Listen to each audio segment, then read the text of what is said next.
துறவர அழைத்தல் என்னும் தன்னுடைய நூலில் இவ்வாறு குறிப்பிடுகின்றார். துறவரத்திற்கு என்று அழைக்கப்பட்டவர்கள் இயேசுவின் பிரசன்னத்தை இந்த உலகில் எளிமையாக்கி கொடுப்பதற்காக அழைக்கப்பட்டிருக்கின்றார்கள் என்று.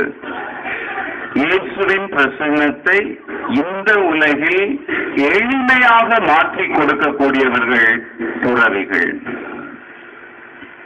இயேசுவின் பிரசன்னம் எத்தகையது?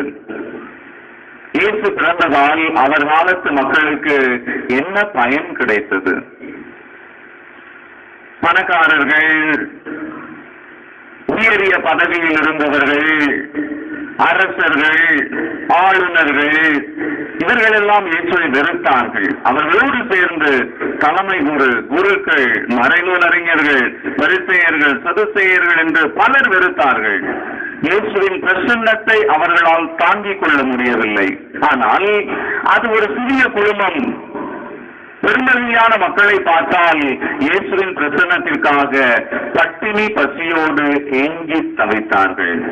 எங்கே சென்றாலும் பசியை பொருட்படுத்தாது ஓடோடி சென்று அவரை பார்க்க, அவரை தொட, அவர் பேசுவதை கேட்பதற்காக அலைந்து திரிந்தார்கள் என்று கூட நாம் கூறலாம். காரணம் என்ன? இவர்கள் எல்லாம் துன்பப்பட்டுக் கொண்டிருக்கக்கூடிய மக்கள். ஏதாவது ஒரு நிலையில் பணம் இருந்தாலும் சரி, பதவி இருந்தாலும் சரி, நோய் நொடிகளினால் துன்பப்பட்டுக் கொண்டிருந்தார்கள். அல்லது பணம் இல்லாமையினால், ஏழ்மையினால் துன்பப்பட்டுக் கொண்டிருந்தார்கள். பாவத்தினால் துன்பப்பட்டுக் கொண்டிருந்தார்கள். எங்களுடைய வாழ்க்கையில் எங்களுக்கு விடுதலை கிடைக்காதா என்று ஏங்கி தவித்தார்கள்.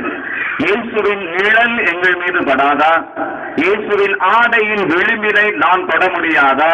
ஒரு வார்த்தை சொல்லி எங்களுடைய பிரச்சனைகளை, பிடித்திருக்கின்ற பேய்களை இயேசு அகற்ற மாட்டாரா என்று ஏங்கி தவித்தார்கள். பெரும்பாடுற்ற பெண்மணி நமக்கு நன்றாக தெரியும்.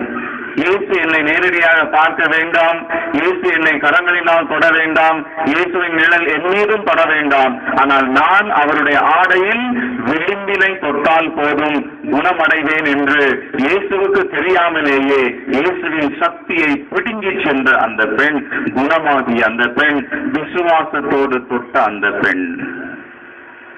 இயேசுவின் பிரசன்னம் அவர்களுக்கு இன்பத்தை கொடுத்தது. துன்பத்தில் இருக்கக்கூடிய மக்கள் அனைவரையும் இன்பத்தை நோக்கி அழைத்து வந்தது இயேசுவின் பிரசன்னம். யோவான் எழுதிய நற்செய்தி 8வது அதிகாரத்தில் நாம் வாசிக்க பார்க்கின்றோம். விபச்சாரத்தில் பிடிபட்ட பெண். ஊரில் உள்ள ஆம்பளையாட்கள்லாம் இழுத்துட்டு வராங்க, கையில கல் வச்சிருக்கிறாங்க. இது மிகவும் சந்தோஷமான தருணமா அந்த பெண்ணுக்கு நிச்சயமாக கிடையாது. இரண்டாவது, ஒரு பெண் தனிமையில் விபச்சாரியாக மாறி இருக்க முடியாது. அவளோடு இருந்தவன் எங்கே? சாக போகின்றேன், மரணத்தின் விளிம்பில் நின்று கொண்டிருக்கின்றேன். இதுதான் அந்த பெண்மணியின் உள்ளத்தில் ஓடிக்கொண்டிருக்கக்கூடிய சிந்தனை.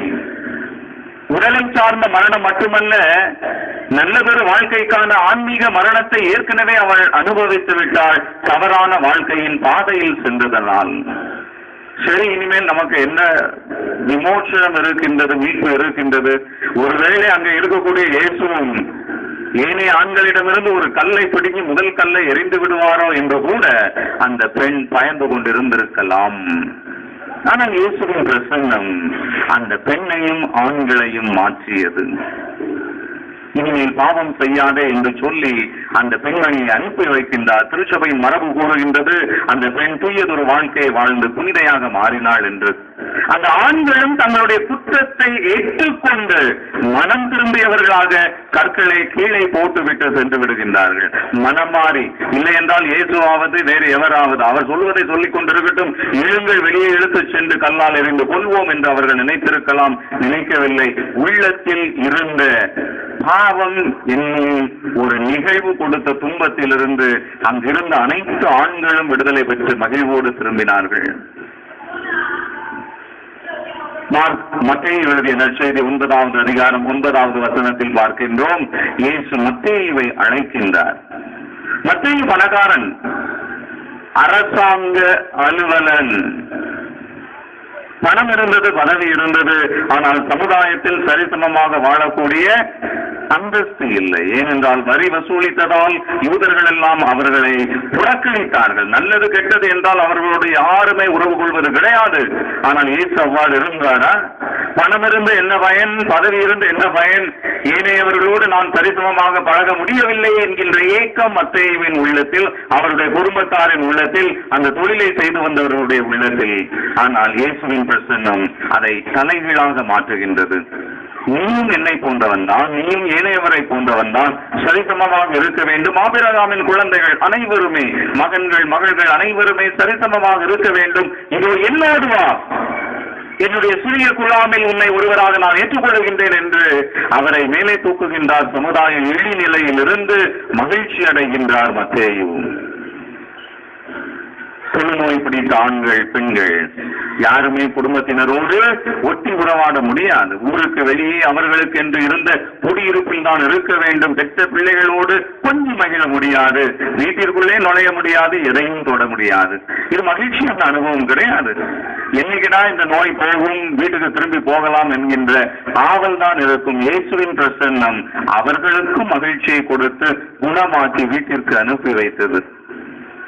எத்தனை நபர்கள் இறந்தார்கள், அவர்கள் குடும்பத்தினர் எல்லாம் கவலை அடைந்தார்கள், துன்பம் அடைந்தார்கள். இயேசு அவர்களுக்கும் உயிர் கொடுத்து மீண்டும் மகிழ்ச்சியை இரட்டிப்பாக்கி கொடுக்கின்றார். இதுதான் இயேசுவின் பிரசன்னம்.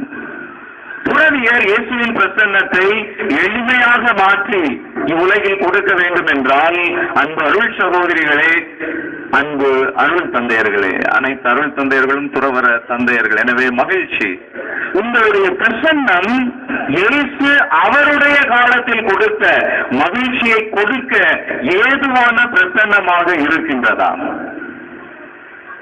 பாவம் செய்தவர்கள் இந்த அருள் சகோதரிகளிடம், இந்த அருள் தந்தையர்களிடம் சென்றால் எங்களை ஏற்றுக்கொள்வார்கள், மனமாறுவதற்கு வழிகாட்டுவார்கள் என்று ஏங்குகின்றார்களா? உங்களுடைய பிரசன்னம், உங்களுடைய இல்லங்கள் இருக்கக்கூடிய இடத்தில் பாவிகள் உங்களை நோக்கி வருகின்றார்களா? அல்லது துறவிகளும் குருக்களுமாகிய நாமும் பாவம் செய்தவர்களை ஒதுக்கி வைத்தே பழகிவிட்டோமா? அப்படி என்றால் அருள் தந்தை மார்செல்லோ அசடேதோ கூறுவதை போன்று உங்களுடைய பிரசன்னம் இயேசுவின் பிரசன்னத்தை எளிமையாக்கி கொடுக்க இயலாத பிரசன்னமாக இருக்கும். இது குருக்களுக்கும் பொருந்தும். ஒருவர் ஒரு சிறிய குற்றம் செய்தால் நம்முடைய எதிர்வினை என்ன? அதை ஊதி பெரிதாக்கி நாம் அந்த நபருடைய பெயரை களங்கப்படுத்துகின்றோமா? அல்லது இயேசு இன்னொரு வகையான வாழ்க்கை வாழ அந்த பெண்மணியையும் ஏனைய பாவிகளையும் அழைத்து சென்றதை போன்று உதவிகரம் நீட்டி அவர்களுக்கு மறுவாழ்வு கொடுக்க முன்வருகின்றோமா? குறைந்தது அன்பார்ந்த அருள் சகோதரிகளே, அருள் தந்தையர்களே, சகோதர சகோதரிகளே, அவர்களுடைய குற்றத்தை பற்றி பேசாமல் இருக்கின்றோமா? குறைந்தபட்சம் புரணி பேசாமல், பெயர் கொலை செய்யாமல் இருக்கின்றோமா? சமுதாயத்தில் இழிநிலையில் இருக்கக்கூடிய மக்கள், சமுதாயத்தில் ஏனையவர்கள் எங்களை ஏற்றுக்கொள்ள மாட்டார்கள், துறவிகள் குருக்கள் எங்களை ஏற்றுக்கொள்வார்கள் என்று துணிந்து வருகின்றார்களா? சமுதாயம் சிலரை ஏற்றுக்கொள்வது கிடையாது. ஜாதியை பார்க்கின்றது, மதத்தை பார்க்கின்றது, நிறத்தை பார்க்கின்றது, பொருளாதாரத்தை பார்க்கின்றது, இழிநிலையில் பலரை தள்ளிக்கொண்டே இருக்கின்றது. ஆனால் நாமும் அதை போன்று இருக்கின்றோமா? யாக்கோபு தன்னுடைய மடலின் 2வது அதிகாரத்தில் தெளிவாக கூறுகின்றார், ஒரு ஏழை வருகின்றான், ஒரு பணக்காரன் வருகின்றான். நீங்கள் கிறிஸ்தவர்கள் ஏழையை எப்படி பார்க்கின்றீர்கள், பணக்காரர்களை எப்படி பார்க்கின்றீர்கள் என்று ஏற்றத்தாழ்வுகளோடு பார்க்கின்றார்களாம். நோயற்றவர்கள், வயது முதிர்ந்தவர்கள், இவர்களை இன்று உலகம் பெரும் சுமையாக நினைக்கின்றது. ஏன் என் குடும்பத்துக்கு இன்னும் பாரமா இருக்கின்றா என்று பெற்ற தாயை பார்த்து, தந்தையை பார்த்து பிள்ளைகள் கேட்கக்கூடிய காலம். ஆனால் கிறிஸ்தவர்களாகிய நாம் நம்முடைய வயது முதிர்ந்த பெற்றோரை, நோயிட்டு இருக்கக்கூடிய பெற்றோரை எந்த கண்ணோட்டத்தோடு பார்க்கின்றோம்? பாரமாக என்று பார்க்கின்றோமா, அல்லது பாசத்தோடு அவர்களோடு பழகுகின்றோமா?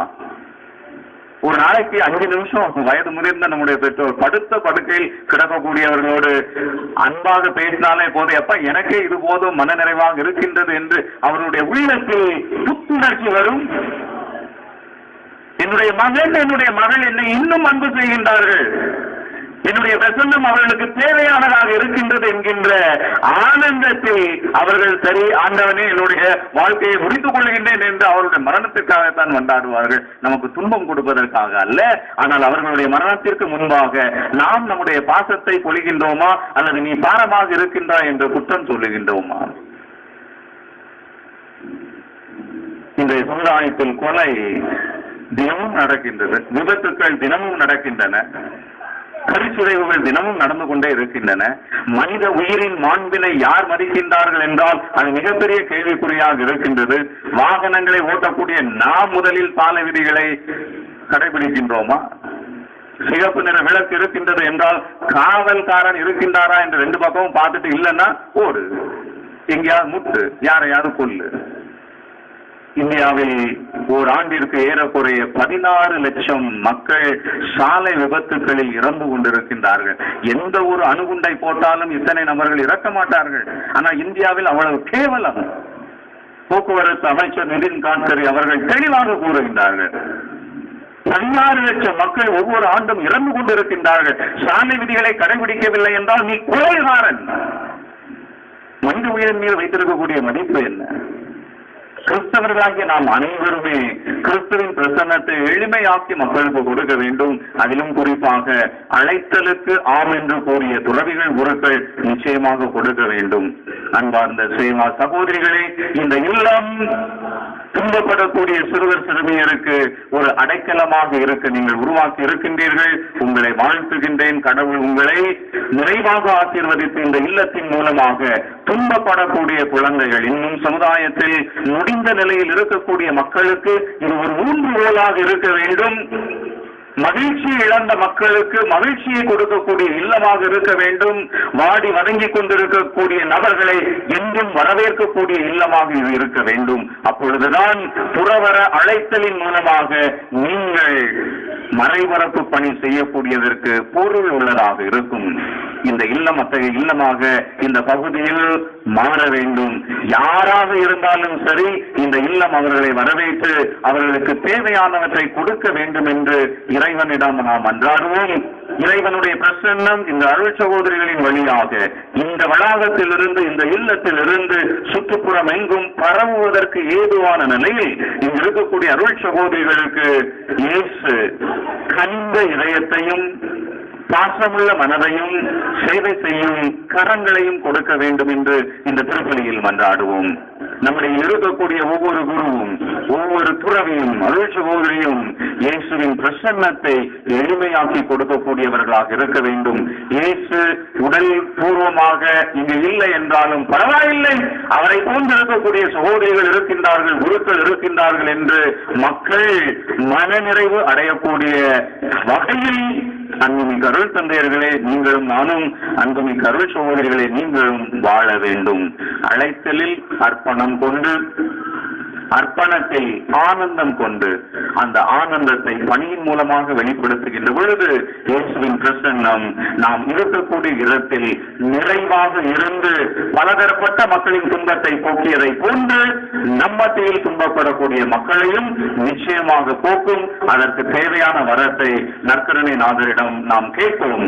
அதற்கு முன்பாக நல்லதொரு நிலையில் மகிழ்ச்சியோடு, பாஸ்காவின் மகிழ்ச்சியோடும் அமைதியோடும் வாழ்ந்து மக்களுக்கு இறைவனின் பிரசன்னத்தை கொடுக்க தேவையான வரங்களை எழுந்து நின்று நாம் மன்றாடுவோம்.